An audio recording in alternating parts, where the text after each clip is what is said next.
Hello and welcome back to my YouTube channel. My name is Kate and I make videos about books and bookish things. I did a fair amount of reading over the Christmas holiday period before Christmas, but still very much in that window of I am festive, you cannot get me out of this chair kind of vibes. And I wanted to just talk about 3 of the books that I read over that Christmassy period and about my thoughts on them. Because I have one reread that I want to talk about in particular, but also just 2 things that I thought were worth talking about but that didn't quite deserve videos all on their own. But without further ado, let me talk about the first book, which is This Can Never Not Be Real by Sarah Milano. Now, I bought this in a little haul back in August time. I was just getting ready to leave for university and was still very ill-advisedly buying new books, but I finally got round to reading it and I had some thoughts. This Can Never Not Be Real is a multiple perspective, multiple narrative recounting of a right-wing terror attack that happens in a small UK town. The attack itself is completely fictional, but it runs through 4 different perspectives of 4 different teenagers attempting to survive this awful event. It's very, very fast-paced, it's very gripping. It starts at a 0, goes up to 100 in like the first 20 pages and then stays at 100 all the way until the end of the book. It very much feels like a thriller, even though it isn't actually technically a thriller. It's got that real tension and that real pace to it, which I think very much count it as a thriller. It follows the perspectives of 3 teenage girls and a teenage boy, the boy being Joe and the girls being Peaches, Violet and Ellie. The attack takes place during a big festival in their little village. Ellie is dancing on stage as part of a tribute to a local rock legend who thinks he's bigger than he is. Joe and Violet and Peaches are all watching the action when masked figures come out of the crowd and start gunning down the audience.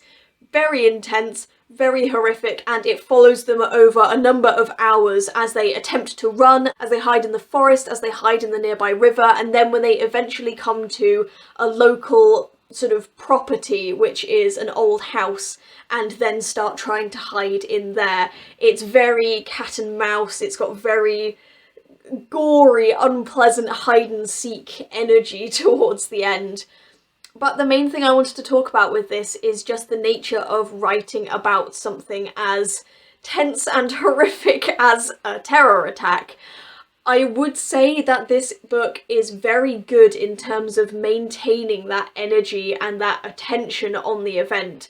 I could not put this book down while I was reading it. I was very, very invested in getting to the end and knowing that all the characters were okay, even though the premise of this is they are giving their testimonies after the event to the police as an account of the events that unfolded from their perspective. So from the beginning, I knew all 4 of them make it out alive, and yet still I was terrified they wouldn't make it, I was terrified they wouldn't be okay, and because there are other named characters who are relatives, friends of these people who aren't guaranteed to survive. I think my real worry with this book was that because it is a fictitious event, the event takes a lot longer than most incidents of this kind in the UK, particularly because this book is set in the UK. It is set in a very small rural setting, and I come from a small rural setting. The last instance of gun violence in the UK actually happened this summer just gone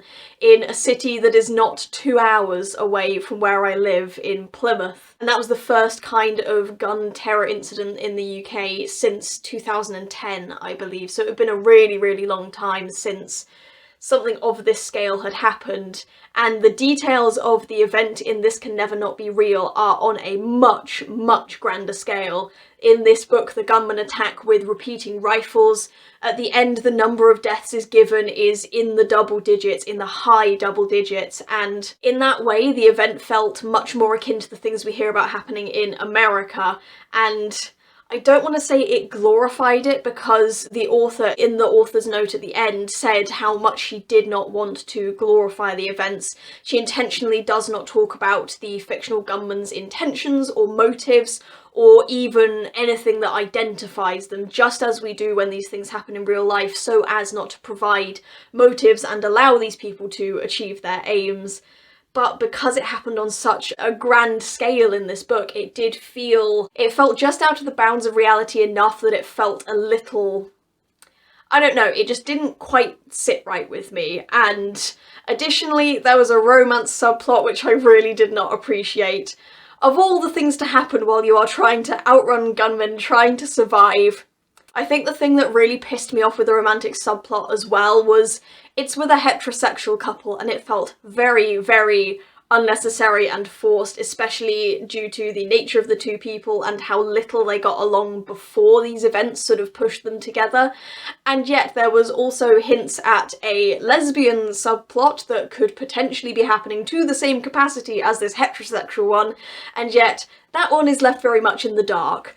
Doesn't go into any details on that. There's, you know, I don't want to say queer baiting, but it very much felt like I'll imply it just enough, but I won't tell you it happened. However, we'll let the straight people kiss in the middle of a terror attack because that's realistic, which, yeah, that irked me a little bit. But overall, I thought this was a very, very impressive first book, dealing with something so difficult and managing to do so in a way that felt pretty authentic in terms of the emotion and the pacing, but still just falling a little bit flat in terms of it lacked a little bit just in the areas of realism that would stop it from potentially being labelled as glorifying. I thought it was phenomenal. I thought it was incredibly engrossing. Just a lot. This book is a lot, and if this is something that you would find triggering at all, please don't read it, because there is a lot of detail in this and it would definitely be a hard read for you. So yes, if you're able to, I would say it is worth a shot, especially if you want something that's going to get your heart rate up and keep it there. But oh god, if you're not okay with these subjects, please don't touch this. It'll hurt you. Next, the book that I read on Christmas Day, which I mentioned in a previous video, which was Don't Feed the Trolls by Erica Kudish. This was a lot of fun. I really liked this book, and I thought it did a lot of things really well. Don't Feed the Trolls follows a woman named Daphne who is very invested in an online game called Eternal Rain. It reminded me very much of RuneScape in its descriptions, which I know makes me sound so old. I don't play a lot of online games, I especially don't play online multiplayer games. Daphne is very invested in Eternal Rains, and at the very beginning of the book wins a competition due to her novelisation of the narrative she has constructed within the world of Eternal Rain, which she is obviously thrilled about. However, because she is a woman, and because her character presents as a woman in the game, she immediately gets trolled. But I would say she doesn't even get trolled. She gets harassed, she gets sent death threats, she gets sent rape threats, and it is very clearly gender-based. It is purely because she is a woman. And she then immediately has to try to shut this down to cope with it, and ends up leaning very heavily on a friend of hers named Orin, who takes part in the same server of Eternal Rain as she does, but who has a very different attitude. He starts fights with the people who are trying to attack Daphne and ends up being labelled a white knight, and ultimately makes the situation so bad that Daphne's prize is threatened to be revoked if she can't continue playing the game and proving that she is as big a fan as she says she is. Due to the horrific death threats and trolling that Daphne is facing, she decides to just take a bit of a breather and make a different account for Eternal Rain under a male pseudonym, just so that she can be completely detached from her previous persona and have a bit of fun as someone else. So she creates a male avatar named Benedict and joins a new server with a very lovely lady who hosts it. And as Daphne gets closer with Laura, the head of the server, and starts to get more comfortable with the idea of being someone that isn't the Daphne she's always known, she instead starts to try out using they-them pronouns to present in a more masculine fashion and takes on the name Daphnis instead. Amongst this, Daphne is attempting to have a career as an actor in, I think it's New York, so there's a lot about her trying to get into these roles that want a very specific type of woman to be auditioning for them. This book really just explores the different facets of identity, of online politics, of how to cope with being real and with being online, and I thought it was just fantastic. The relationship between Daphne and her two roommates, as well as Daphne's struggles with Orin, as well as her budding relationship with Laura, were all absolutely fascinating, and I thoroughly enjoyed all of them. There were so many thoughtful references to Gen Z and internet culture, and there was such casual, realistic diversity where there is no thought given to the fact that her roommate is a drag queen. That's just how it is, and Daphne casually throws out the fact that she's queer, but it isn't ever really a big point. Even when she starts presenting as much more masculine and she has to call up her agent and say, "Hi, I'm going for something new," her agent just goes, "Cool, how do you want me to start casting you? What pronouns should I be putting on the forms? Like, here's the stuff you'll want to try auditioning for now. I've had great success with trans actors going to LA, maybe you want to try flying out there instead."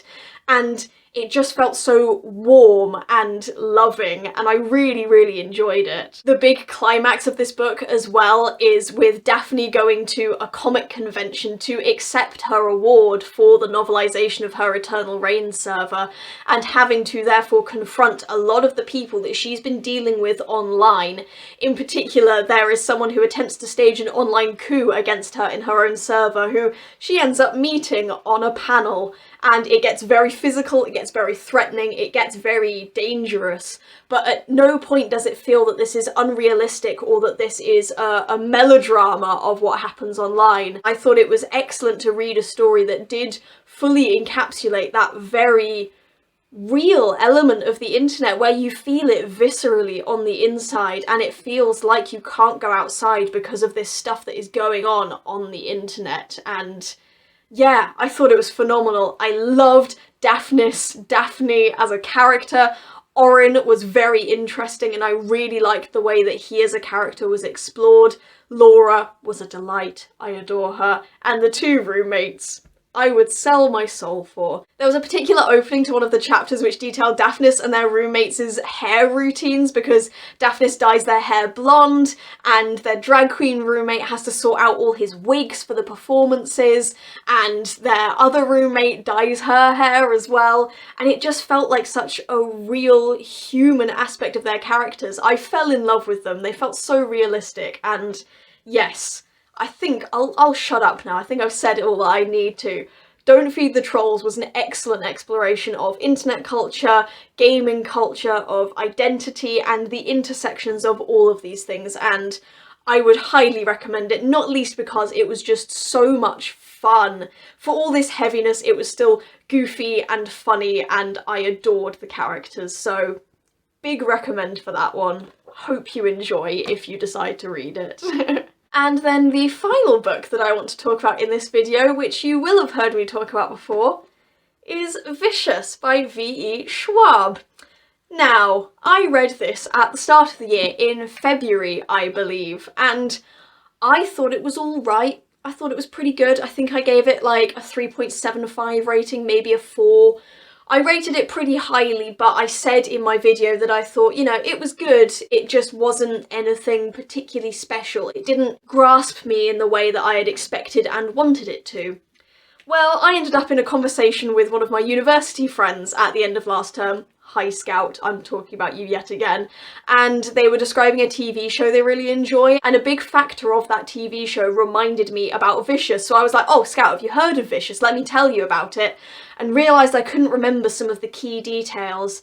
And then realised that I wanted to read it again. Now, if you really don't feel that strongly about a book, your inclinations to read it again probably aren't going to come up that much, but a mere 7-8 months after I'd read it, I was already thinking, maybe I should read it again, you know, you refresh my memory.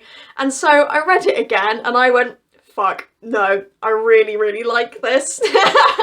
Just goes to show the power of a reread, the power of investing some time and thought in it, and also the power of the internet, because I know that Vicious is one of those series that people write fanfiction for, they do fan art for, and I found myself delving into it and going, fuck, no, I really do like this.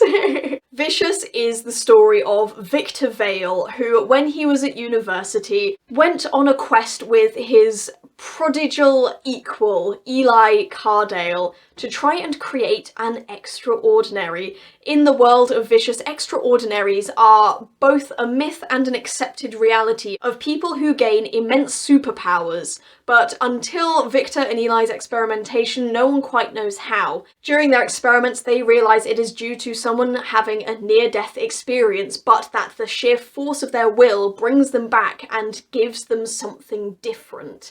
So Victor and Eli both turn themselves into extraordinaries through some horrible experimentation, but Eli experiences a hefty change of heart and decides that extraordinaries are evil, affronts to God, affronts to nature, and decides it is his mission to kill them all.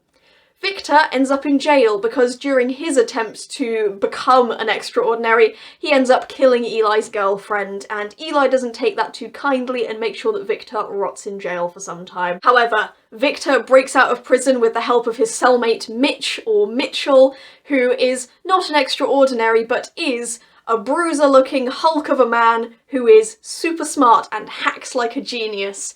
They break out of jail and come across a young girl named Sydney who also has a tie into Eli, and together they plan to take down Eli to keep extraordinaries safe and end up forming a real found family. That was the thing that drew me in this time. I think the first time, because I had seen it recommended on the basis of it being dark academia, you know, sci-fi magical realism dark academia with a real focus on the sort of homoerotic rivals nature of Victor and Eli and their constant struggle to finally reunite and do battle against each other, it didn't give me what I was hoping for, because this book doesn't actually focus on Victor and Eli a huge amount. It gives you enough backstory to appreciate why Victor and Eli's rivalry is so intense. But that's not actually what the book is about. The book is about Victor, Mitch and Sydney working out how to do battle against Eli and how to take him down for good. And so because I was reading it with that new perspective, I could thoroughly appreciate Victor and Mitchell being absolute dads to Sydney with the dog they end up picking up along the way. Mitch, as well as a character, is brilliantly done. Like, I thoroughly enjoyed him. Sydney is adorable. Victor is just the right side of arrogant and just the right side of thinks he's morally grey but is probably actually a good guy to be entertaining, and I really liked it. I did really like it. I still think there are flaws, however I am not interested in picking up on those flaws anymore, which is the main difference, I think. When I read it the first time, I was eager to work out what did work for me and what didn't work for me, whereas this time I just went, I had a lot of fun. It's pretty good, guys. And I would say, yes, I do now want to read the sequel, if only because I found some fan fiction I want to read, and a lot of it is set after the second book, which is Vengeful. And so I need to read Vengeful if I want to be able to enjoy the variety of Victor, Mitch and Sydney, you know, suburban family drama fics that are out there.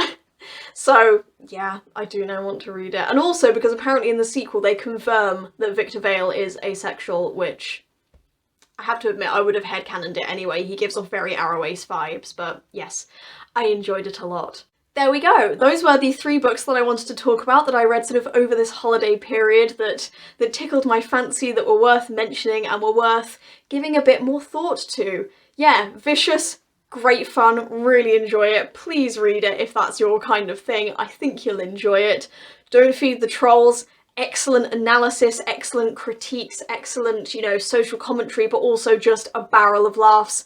This can never not be real, a really raw, gripping story, but one that definitely needs a bit of counterbalancing and is very much worth checking the trigger warnings for, and please do not read if that is something you'll be sensitive to, because it will be bad for you. This is one of those books where just there is no getting around the graphic, horrible content in it. It will just be a bad time for you. If those things trigger you and you decide to read it, you just won't have a good time. So please stay safe in that regard. But Yes, thank you very much for watching. I hope this video was interesting because I enjoyed talking about these three books a fair amount.